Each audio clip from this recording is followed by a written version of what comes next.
The word of my testimony for which I was slain. Chapter 1. Dinner with the devil. I, the spirit of Elijah, testify. Thank you, Lord. I had no idea how powerful and mighty was the battle being fought all around me that night you sent me to his table. My heart is pounding in my chest as I write and think back. I knew near the end of dinner that malevolence had grown thick in the air, but on your side of the deal, wow. High fives all around to the team on that one. Mom just called me for dinner. I'll tell it after. Need to calm the nerves a bit anyway. Okay, really quick before I tell that story, I just had dinner with an angel God sent me to when I was born. I feel so bad, like what's happening to me right now. She thinks I'm losing my mind. I looked in the mirror earlier and had to laugh. It's all right. Almost across the finish line, and I'm not even winded yet. I told her to expect you guys early. Did you guys know April 1st, tomorrow, is by the stars the first anniversary of Jesus' resurrection? I was just connecting all the dots at dinner. It makes sense. Elections in this country have been rigged at least since the time Twain was quoted. If voting made a difference, they wouldn't let us do it, or close to that. So I was still staying home to stop the spread of my anger. I eased my guard a little and tried to dip my toe back into the social world and see how it went. I responded to a messenger message after or around having listed some projects I had made on Marketplace. Well, that person ended up passing my new number to 1% battery remaining's wife. They were a friendly couple of German descent who had helped me worship in first service. She called one night and said they had moved back into town from California, where they had moved to help their daughter while she was doing California Highway Patrol Academy. Cool, huh? She said they had been going to Tequila Bob's church, and well, she just loved my leadership style and wanted to see if I might be interested in stepping into some sort of position there. I would have thought Bob might be the one to call. I've known him for years, tried out for his band way back, but I guess he saw the light and bam, he was a pastor. Again, I digress.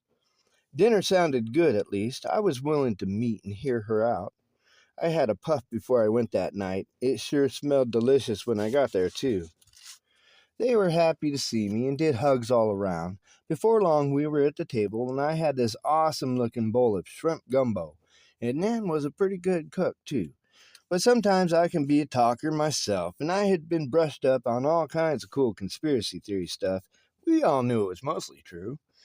Come to think of it, this wasn't all that long after I had made some unsavory statements into the Google search bar, just saying my heart about what was really going on.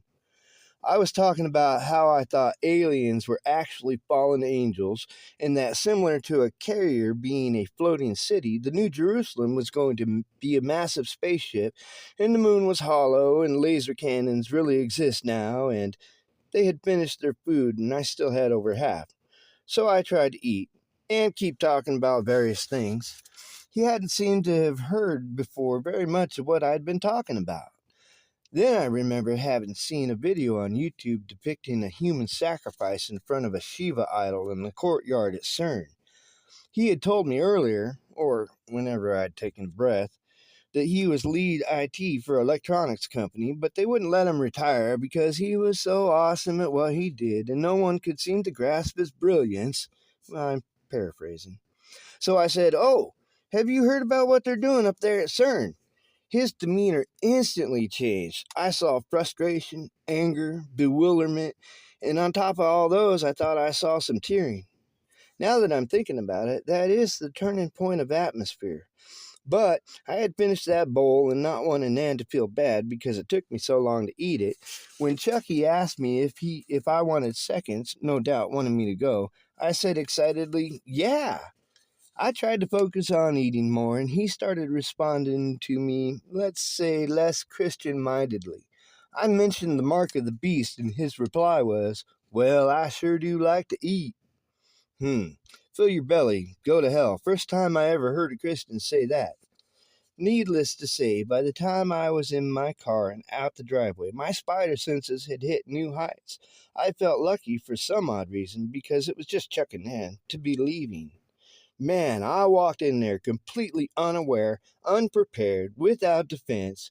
Except the bang gang took it to him that night. Man, I would have been a goner.